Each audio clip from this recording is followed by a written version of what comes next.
Ditën e sotme do të flasim për një ngjarje që është rikthyer sërish në vëmendje për shkak se babai i atij personi që është përfolur shumë, bëhet fjalë për Ervis Martinaj,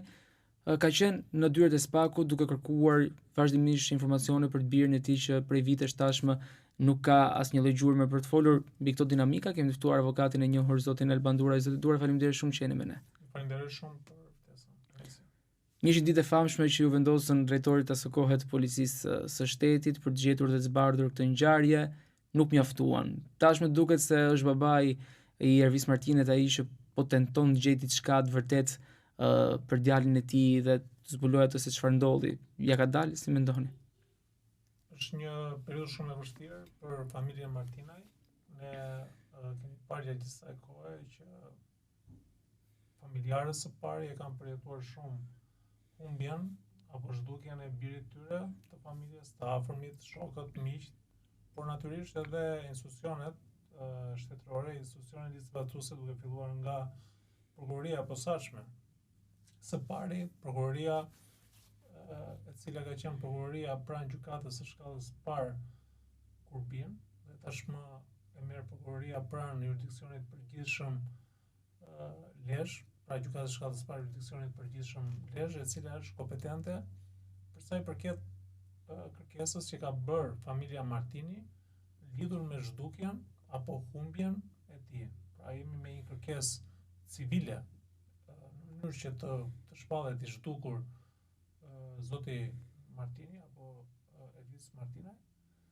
dhe nga ana tjetër prokuroria e posaçme po heton lidhur me shumë apo disa akuza për cilat akuzohet ky person. Natyrisht që për shkak të aktivitetit të tij, pra kemi të bëjmë me një sipërmarrës i cili ka qenë sipërmarrësi më i fuqishëm për sa i përket baseve sportive. Ai njihet si një njeri i cili e ka filluar apo e ka ngritur biznesin e tij fillimisht me punë të ndeshme, që do të thotë ka qenë i punësuar pranë kompanisë më të madhe të asaj kohe, pra e cila merrej me base sportive, dhe pastaj pas një periudhe pune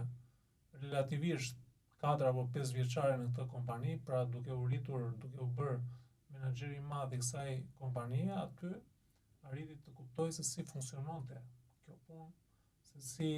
realizonte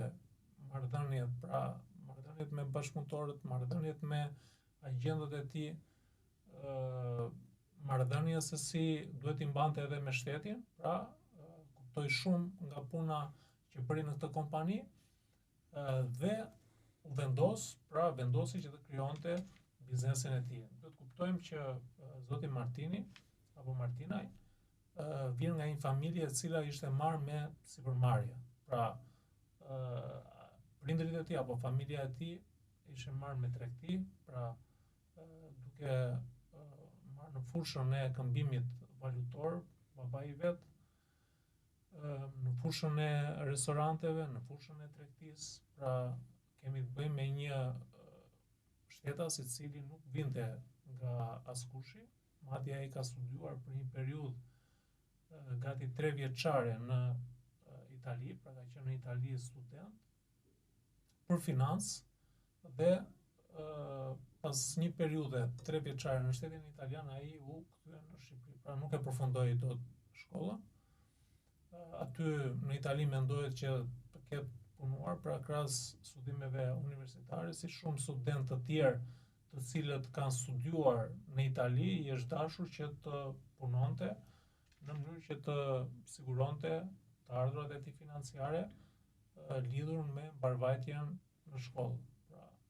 ai e ka kuptoi shumë shpejt, sepse në Itali ne dimë kemi të afërm apo shokë të cilët kanë shkuar dhe shkollën nga 3 vite që mund të jetë e kanë bërë 6 vite, 7 vite, por ka edhe 10 vjet. Pra, them për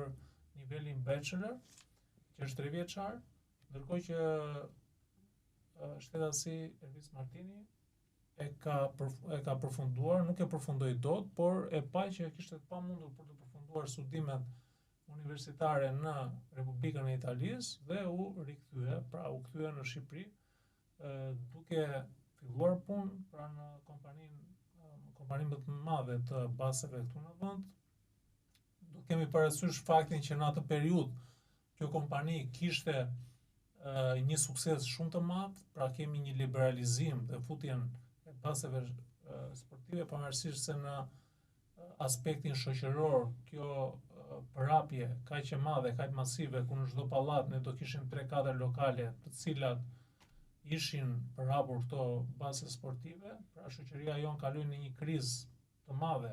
si shoqërore, por edhe financiare dhe ekonomike, ku shtua numri e atyre të cilët vendosin base, shkatrim familjesh, pra nga aspekti shoqëror unë e shikoj si diçka shumë negative, megjithatë për sipërmarrësit, për ata të cilët organizonin këto lojë dhe fate, ishte diçka e lishme, sepse derisa ata ishin të licencuar dhe shteti i cili është personi juridik që kujdeset për të mirën publike, për të mirën e qytetarëve të vet, vendosi që ta liberalizonte këtë sipërmarrje apo këtë biznes në fushën e llotove. Në momentin që ka ngritur kompaninë e tij, ai ka pasur një sukses të jashtëzakonshëm, sepse ka qenë kontaktet e tij, menaxhimi i tij, i cili vendosi pra një lloj bashkëpunimi, partneriteti, ku mundoi që agjentët e kompanisë së vet, pra ata të cilët përdornin emrin, sistemin e kompanisë shtetasit Ervis Martini, nuk ishin në aspektin, pra nuk ishin në një marrëdhënie varësie, që do të thotë, jo shpesh, po të gjithë këta sipërmarrës, të cilët ishin korrekt për sa i përket pagesave, që do të thotë nëse vinte një lojtar luante në këtë pikë basesh që kishte emrin e kompanisë Ervis Martinit, natyrisht që do të shpërblej, pra që do të thotë nëse ai fitonte në këtë pikë basi, pagesa nuk vonoi. Ato nga agjentët të cilët ishin lidhur me këtë kompani. Por natyrisht shtetasi Ervis Martinaj ka pasur edhe një kërkesë shumë të madhe bashkëpunimi, që do të thotë përderisa ishte korrekt lidhur me pagesat të cilat nuk i vononte në kohë, mënyrën se si i ngrinte këto biznese, që do të thotë i arredonte shumë prej, jo shumë, por shumicën prej tyre arredonte, ata të cilët arrinin që kishin shumë punë, pra kalonin një shifër të përcaktuar, pra kjo varet në varësi të situatës ku ndodhej kompania, pra vendose një xhiro e cila mund të ishte një xhiro dysheme mujore, vendose që pagesën e qera sa paguante ai, detyrimet të cilat lidheshin me shtetin i paguante ai, dhe kishte shumë fitime një sipërmarrës i cili donte të bashkëpunonte me Ervis Martina, kishte shumë benefite sepse ai ishte korrekt, por nga ana tjetër ai kërkonte korrektësi nga këta bashkëpunëtorë, që do të thotë nëse vononin, sepse ndodhte shpesh që disa apo një numër i konsiderueshëm i tyre mund të futeshin dhe të luanin vetë loto apo bixhos dhe i humbisin parat, atëherë ai prap i jepte mundësinë që të ulej, të gjende një mënyrë bashkëpunimi për sa i përket shkryerjes së detyrime, po kur në momentin nuk shikonte që nuk realizoi pagesa në kohë sipas marrëveshjes që ata kishin, atëherë ai fillonte me masa të tjera, duke filluar me marrjen e pasurisë në mënyrë me forcë, që do të thotë shkryerjen e detyrimit, mund të kishte një pronë të luajshme apo të paluajshme, dhe metoda të tjera për të cilat kjo rezultoi fatale për vetë këtë shtetas, që do të thotë bëri shumë armiq, duke qenë se shumica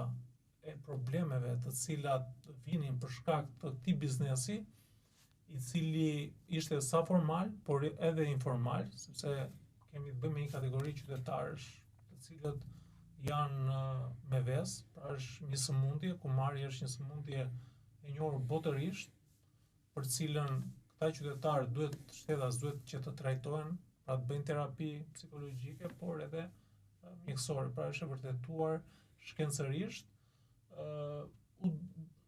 duhej që të përdorte forcën dhe shpeshherë në momente kur nuk realizoi edhe me forcë marrja e detyrimit apo e pagesës, atëherë filloi edhe kryerja e krimeve të tjera, siç mund të ishte rrëmbimi i personit, marrja e personit me zor, me forcë, shtrëngimi për marrje pasurie dhe shumë veprime të tjera, por që nëse do të ishim në një le të themi realitet ku shteti nuk do të ekzistonte, to do të quheshin marrëdhënie normale, sepse përderisa ai kërkonte detyrimet e veta, pagesat e veta, për të cilat kishte rënë dakord, për të cilat kryei ky shërbim, natyrisht ishte në të drejtën e Zotit dhe në drejtën e vet për t'i kërkuar. Por ne ndajemi kemi zgjedhur shtetin i cili të merret me qeverisjen e qytetarëve, që do thotë ai kujdeset lidhur me problemet që kanë qytetarët, lidhur me konfliktet që ata mund të kenë, kështu që është rruga ligjore apo rruga gjyqësore për cilën duhet që i ndjeri Elvis Martinaj, duhet që t'i drejtojë gjykatës apo të kryente një sër procedurash të tjera ligjore, gjë që ne dim shumë mirë që se sa kohë do duhet një qytetar për të shkuar në gjykatë, për të filluar gjyqin, për të fituar gjyqin dhe pastaj për ta vendosur në ekzekutim, sepse duhet të sillim në vëmendje që kjo kategori qytetarësh të cilët luanin bixhoz apo luanin kumar janë kategoritë të cilët mundet që të tjetërsonin, jo mundet, por ata i shesin çdo gjë shtëpinë, sende të luajshme, sende të paluajshme, pra orendi, bizhu, ka arritur deri aty sa që kanë shitur çdo gjë, pra edhe për shkak të profesionit që unë kam parë njerëz që kanë qenë në majat e biznesit apo supermarketit dhe janë katandisur duke fjetur në urë, pra poshtë urës lanës, apo deri aty sa që i kanë dhënë dhe fundin jetës. Kështu që në këtë kuptim Elvis Martinaj ka qenë një sipërmarrës i përshtatur me një realitet, pra me realitetin e brisht shqiptar. Më vjen keq që duhet që ta themi këtë fakt, sepse shumë sipërmarrës cilët mundohen të respektojnë ligjin dhe kontratat, ata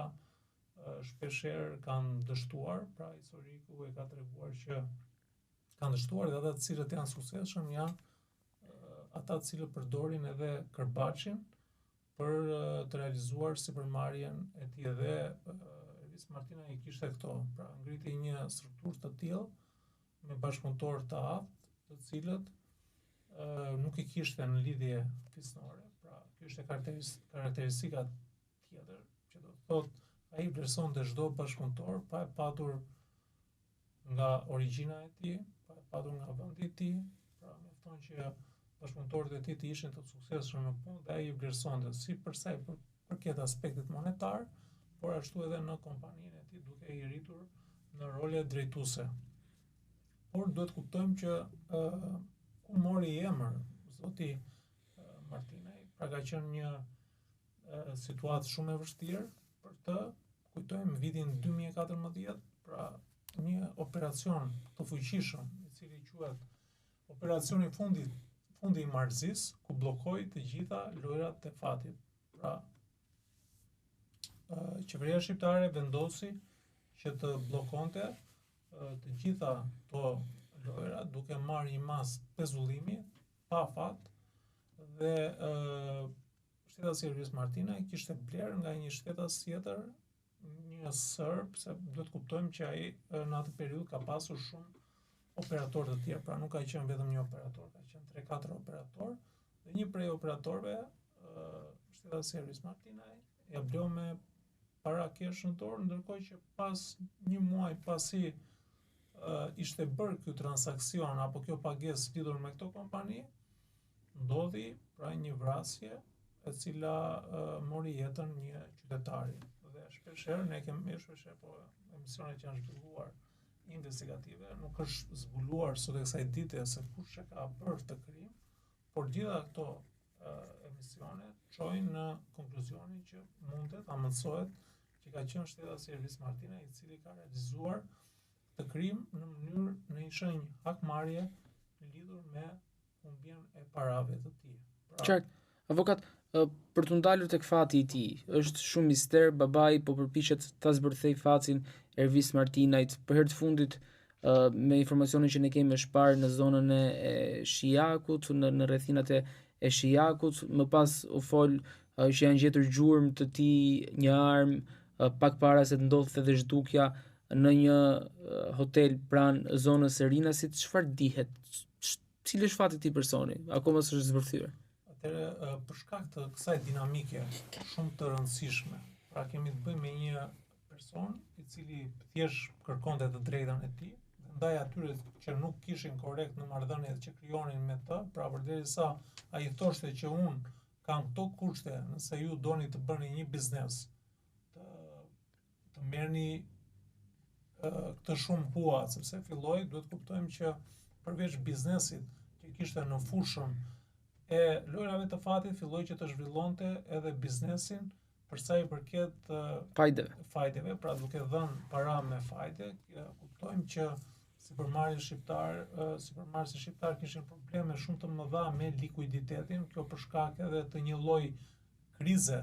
financiare që këtu filloi, pra kemi pas vitit 2013, ka qenë viti 2014, 2015, 2000, pra kanë qenë vite të vështira, sepse tashmë biznesi ka filluar dhe ka lullëzuar, që do të thotë u lejua prodhimi dhe shitja e lëndëve narkotike, pra besoj që të gjitha ato kanë qenë iniciativa me skem të qeverisë, pra çdo qeveri ka, edhe pse nuk është thënë publikisht apo në mënyrë ligjore, por besoj që ka qenë një lloj strategjie për t'i dhënë një frymarrje ekonomisë. Shqiptarët, shumica e të rinjve shkuan jashtë, pra e eksportuan të prodhim dhe shitje që bënin këtu të lëndë narkotike, shkuan, hapën të sipërmarrje, edhe pse është e palishme në Britaninë e Madhe, shumica prej tyre në Hollandë dhe në Belgjik, pra dhe kemi investime të cilat i kanë dhënë një frymarrje ekonomisë shqiptare, pra ka filluar edhe le të themi të gjeneroj të ardhra. Dhe në këtë kuptim, në këtë periudhë bizneseve i është dashur likuiditet. Bankat nuk jepin likuiditet, sepse bankat kanë një procedurë strikte për mënyrën se si procedohet dhe se si do t'i jepet një kredi. Pra, shumica prej tyre nuk i plotësonin kushtet dhe kriteret, dhe natyrisht banka nuk riskon për të dhënë kredi. Ndërsa kur vjen puna e një fajdelxhiu, siç ishte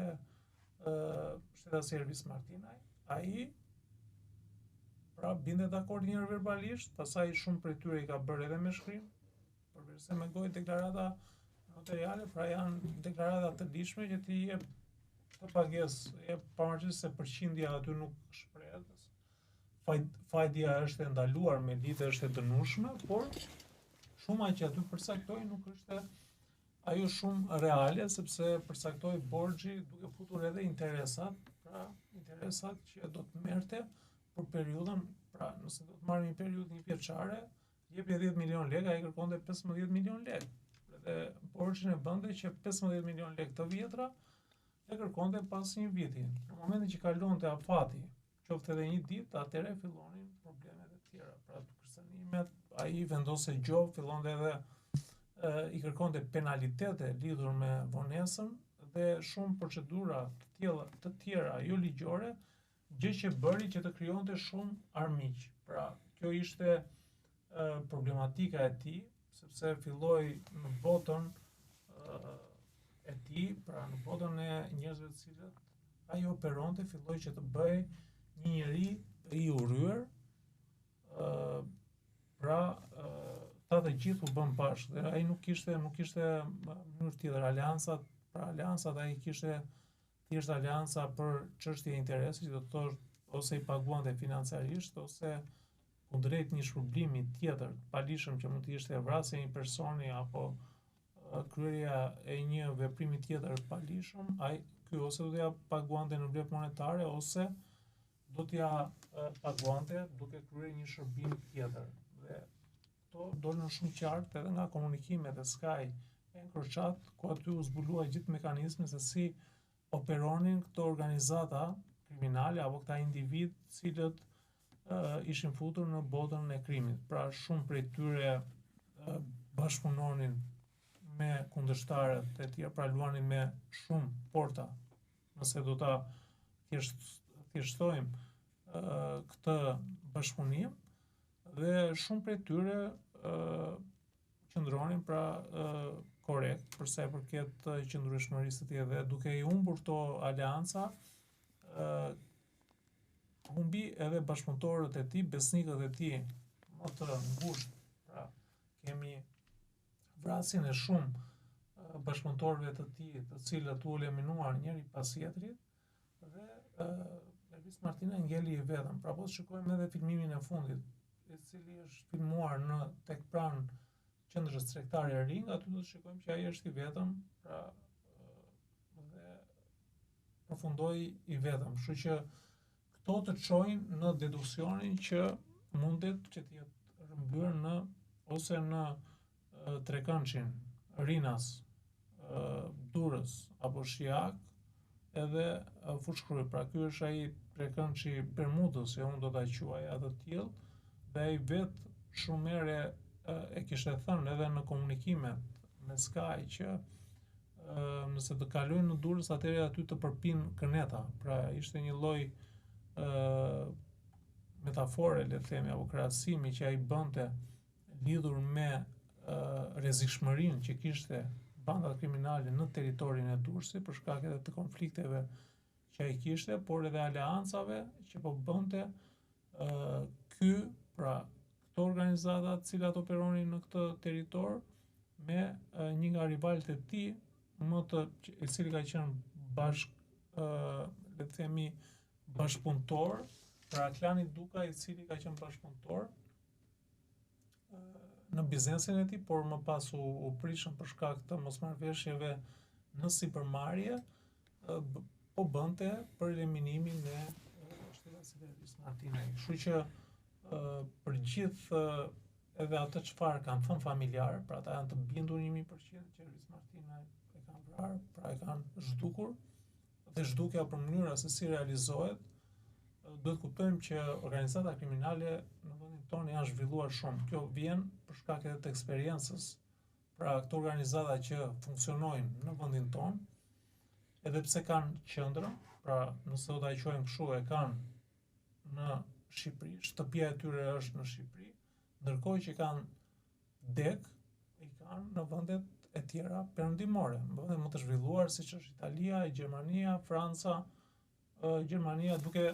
kaluar edhe në Amerikën Latine, ku shqiptarët tashmë nga ekzekutor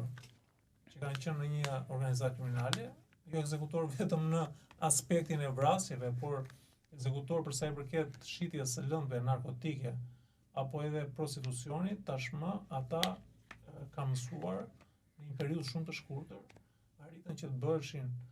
të rriteshin në detyrë në këto organizata të huaja ndërkombëtare, dhe egoja e shqiptarit është që ti konkurrojë këto organizata të cilat shqiptarët u rritën, sepse mësuan mënyrën se si funksiononte një organizatë kriminale dhe tashmë operojnë të vetëm. Kjo për shkak të egos që kanë shqiptarët, pra kanë një ego e cila i bën që t'i çojë përpara, pra duan që t'i jenë drejtues vet, natyrisht kanë dhe një lidhje shumë të fortë parafisnore apo shoqërore. Pra marrin gjithë njerëzit e ngushtë më të besnik, dhe kjo bën që një organizatë kriminale të ketë sukses, sidomos në vendet e perëndimit, ku me njerëzit që bashkëpunon, duhet të jesh me njerëzit më besnik, të cilët nuk të tradhtojnë dhe nuk të shesin as e kundërshtar, por edhe tek policia. Kështu që në këtë kuptim, gjithë mekanizmi se si vriteshin njerëzit është mësuar në këto organizata, pra duke parë sidomos organizata kriminale që janë në jug të Italisë, duke filluar nga Cosa Nostra, nga Ndrangheta, dhe mënyra se si bëheshin këto ekzekutime kanë qenë në vaskat e acidit. Mund të kenë ndodhur kështu edhe për zotin Martinaj? Alternativat të cilat të çojnë sipas asaj që thonë familjarët, sepse familjarët janë të bindur fakti që ata kanë marrë një iniciativë ligjore lidhur me shpalljen e zhdukur të shtetasit Ervis Martinaj tregon që ata janë të bindur që ata e kanë vrarë, por mënyra se si është realizuar kjo është të çon në dyshimin që mundet ta kenë çuar ose në Tovaska ose ta kenë hedhur në një ferm, pra pasi e kanë goditur mund ta kenë vrarë ose qoftë edhe mund të jetë edhe në gjendje jo të pra në gjendje gjysmë të vrarë dhe mund ta kenë hedhur në ferm dërash në mënyrë që ta shyonin dërat. Pra këto janë metoda që përdorin të organizata kriminale. Një mundësi tjetër është që mundet që ta kenë soptuar, pra ta kenë gjymtuar, dhe thonë që është edhe një regjistrim në momentin që e kanë vrarë, pra e kanë gjymtuar të gjallë dhe këtë e kanë filmuar të gjithë, pastaj e kanë marrë dhe e kanë hedhur në det. Pra këto janë ato mundësitë për të cilat bëjnë që këto organizata kriminale, këto i kryejnë, këto veprime ata i kryejnë në mënyrë që të humbasin gjurmët. Pse hesht drejtësia? Ka mungesë provash? Apo është e programuar për të heshtur? Drejtësia nuk flet pa prova, pra duhet të bindet. Fakti që nuk është gjetur trupi tregon shumë, pra tregon që nuk ka gjetur asgjë, ndërkohë që shumë drejtues policie, ministra të brendshëm, pra u zotuan, vetë zoti Rama u zotuaj që pra ai tha që unë do ta zbuloj shumë shpejt të krim, pra sepse nuk kemi të bëjmë, çdo jetë është shumë e rëndësishme, pra marrja e çdo jete, por kur merret jeta e një sipërmarrësi, i cili ka ato drejtjet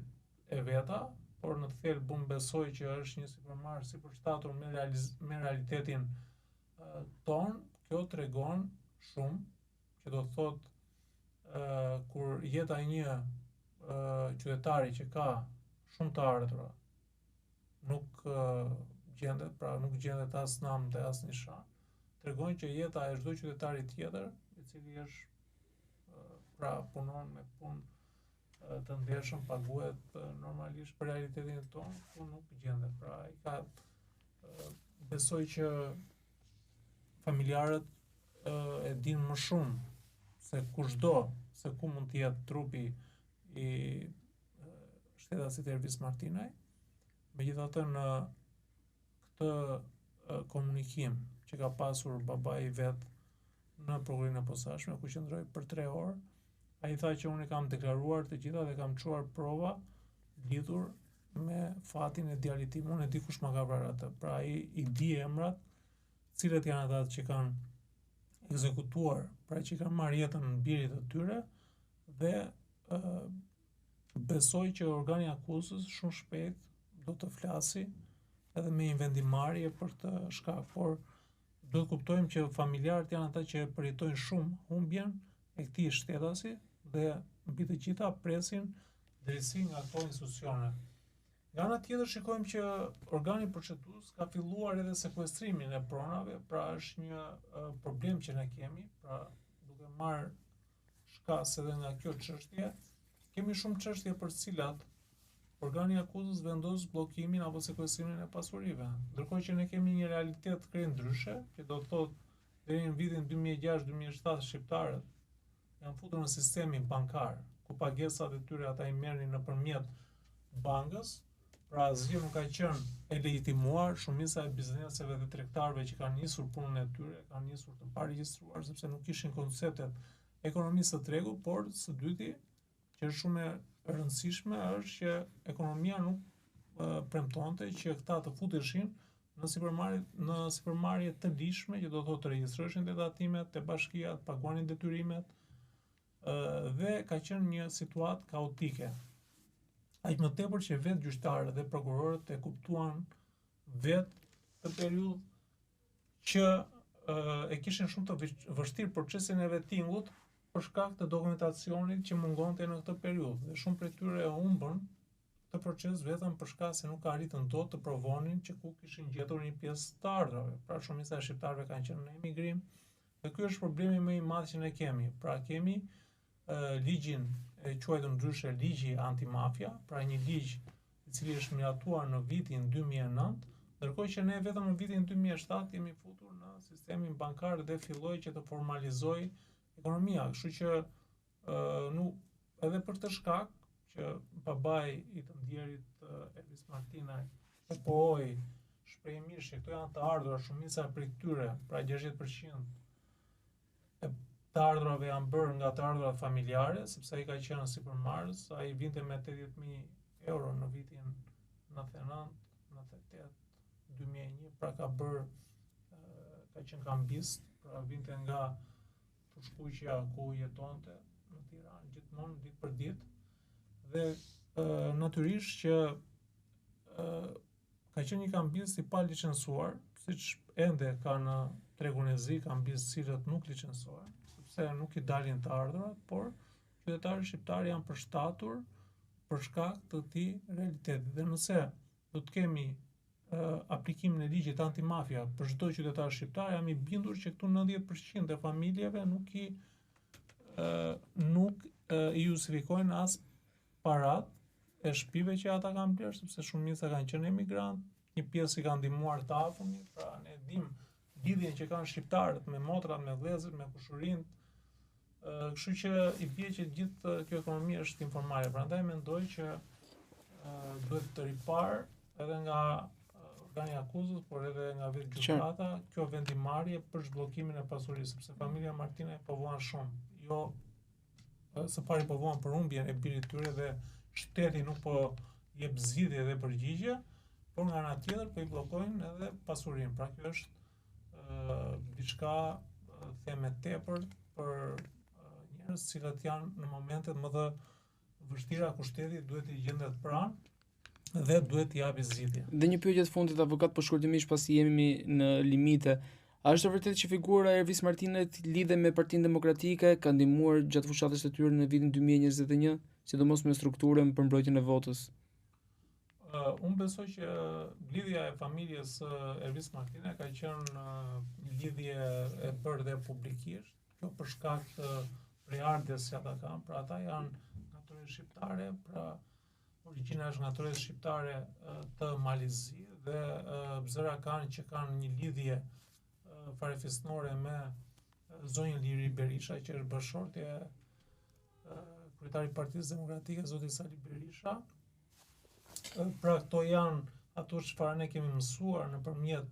medias dhe natyrisht është në të drejtën e çdo qytetari që të investojë për kë parti apo për kë ai mendon që do të fitojë. Kështu që nëse ka financuar Partinë Demokratike, ka qenë një bindje e tij politike, por edhe një lidhje, le të themi, farefisnore që ai mund të ketë me këtë parti. Por duhet kuptojmë edhe fakti që ai ka bashkëvepruar, ka punuar, pra edhe gjatë periudhës, pra kam konsiderat vitin 2014 deri në vitin 2018, kur u mbyllën fare lojrat e fatit, pra kur ndodhi ajo ngjarja në Ishblok, ku mbeti i plagosur zoti Elvis Martinaj, duhet kuptojmë që zoti Martinaj ka bashkëpunuar, ose më saktë ka qenë një tatimpagues i rregullt i detyrimeve të tij, si për sa i përket çështjeve lidhur me detyrimet të cilat ai kishte të deklaruara, por natyrisht besoj edhe nga ato komunikime, ai kishte komunikim edhe me struktura, që do të thotë me pjesë të administratës në segmente caktuara, por sidomos edhe të policisë së shtetit. Dhe besoj që nuk e ka pas problem çështjen partijake, pra biznesi i tij ka lulëzuar edhe gjatë asaj kohe, por kjo natyrisht që ngelet në bindjen e çdo qytetari, bindja e tij politike se për këtë do votoj apo për këtë forcë politike do votoj, por besoj që ai në këtë periudhë është fuqizuar më shumë. Pra, ka qenë Partia Demokratike në pushtet, 8 vjeçarin ai ka qenë thjesht një punësuar dhe një rrogtar, pavarësisht se ka qenë një menaxher i kompanisë më të madhe, por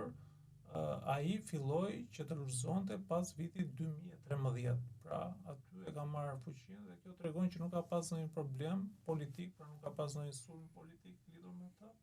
që mund të themi që e kanë sulmuar dhe nuk e kanë lënë të lirë që ai të punojë. Dhe natyrisht që ai ka bashkëvepruar shumë mirë me institucionet e me strukturat e policisë. Avokatura, i faleminderit shumë që ishte me ne. Faleminderoj shumë. Ky podcast vjen për ju me mbështetjen e X1, Philip Lane Residence dhe 1001 Solutions.